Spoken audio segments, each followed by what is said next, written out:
বিসমিল্লাহির রহমানির রহিম। আসসালামু আলাইকুম viewers, couple adventure and cooking YouTube channel থেকে আপনাদের স্বাগতম। যারা নতুন ভিউয়ার্স তারা আমার চ্যানেলটিকে সাবস্ক্রাইব করবেন, আর যারা সাবস্ক্রাইব করেছেন তাদেরকে অনেক অনেক ধন্যবাদ। বন্ধুরা, আমার ভিডিওটা ভালো লাগলে একটা লাইক দিবেন, কমেন্টস করবেন, আর পাশে থাকা বেল আইকনটি চাপতে ভুলবেন না। বন্ধুরা, আমি আজকে আপনাদেরকে বুন্দিয়া পিঠা বানিয়ে দেখাবো। তাহলে চলুন কিভাবে পিঠাটা তৈরি করতে হবে আমরা দেখে আসি।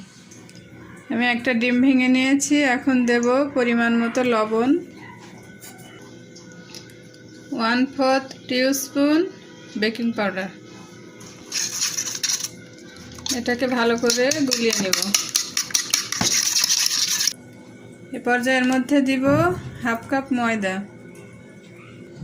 2 টেবিল চামচ চাউলের গুঁড়া,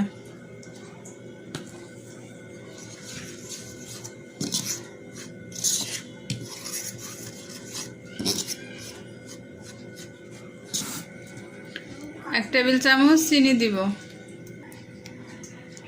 একটু একটু করে দুধ দিয়ে আমি খামিরটা ভালো করে মাখিয়ে নেব।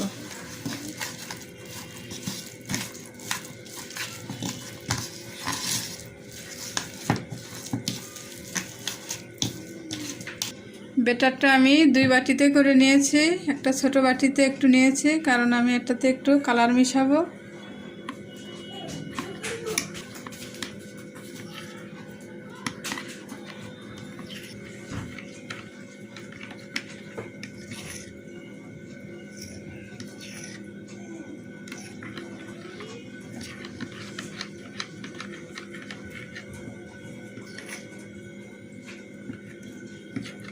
গুলানোটা রেডি।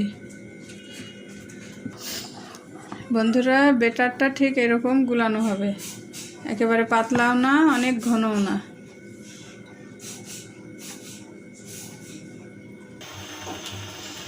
আমি চুলায় কড়া চাপিয়ে দিয়েছি এবং পর্যাপ্ত তেল বসিয়ে দিয়েছি। বন্ধুরা, এরকম 2টা ঝাঁঝরি নিতে হবে, যেরকম পছন্দ আপনাদের, নিয়ে এটা বানাতে হবে।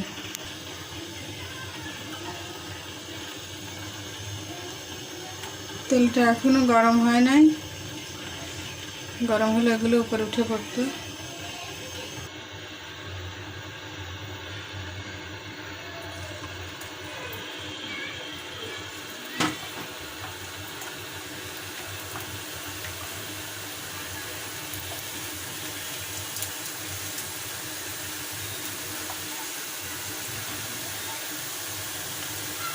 ঝাঁঝরিটা না ঝাঁকিয়ে বন্ধুরা এভাবে একটু উঁচু করে ধরে রাখবেন, একা একাই ফুটায় ফুটায় পড়বে।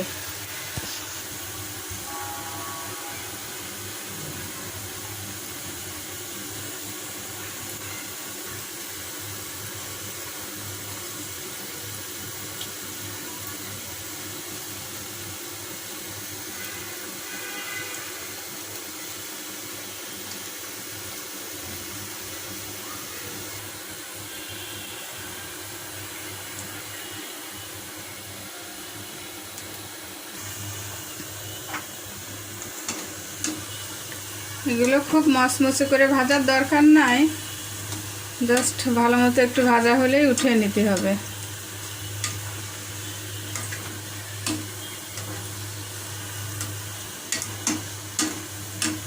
2 থেকে 3 মিনিট ভাজলেই হবে।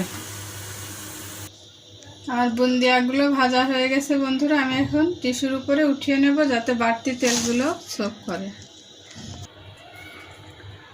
এখন আমি লাল ব্যাটারটা দিব।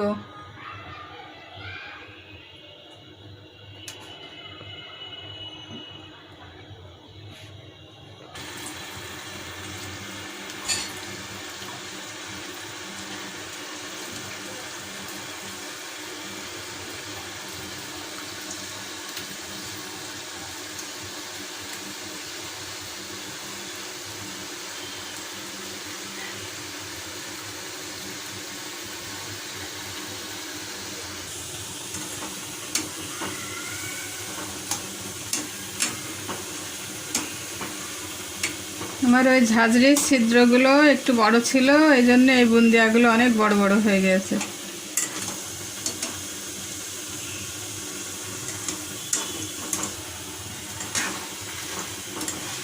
বুন্দিয়াগুলো ভাজা হয়ে গেছে, আমি উঠিয়ে নিব।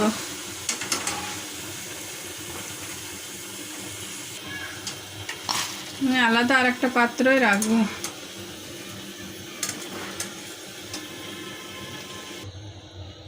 এখানে আমি 1 কেজি দুধ জাল করে হাফ কেজি করে নিয়েছি। এখন এর মধ্যে একটু গুড় আর চিনি ভেজাল করে দিব। 2 এলাচ হালকা ফাটিয়ে দিয়ে দিব। 1 মুঠ কিশমিশ দিয়ে দিব। কনডেন্স মিল্ক দিব 1 টেবিল চামচ। কনডেন্স মিল্কটা আমার বাসায় তৈরি, আমার নিজের তৈরি। কনডেন্স মিল্কের লিঙ্কটা আমার ডেসক্রিপশন বক্সে দিয়ে দিব, আপনারা চাইলে দেখে নিতে পারেন। 2 টেবিল চামচ গুড় দিব।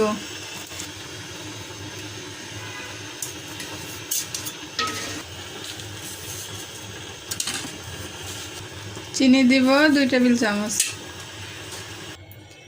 আমার দুধটা রেডি হয়ে গেছে, আমি এখন এর মধ্যে বুন্দিয়াগুলো ছেড়ে দিব।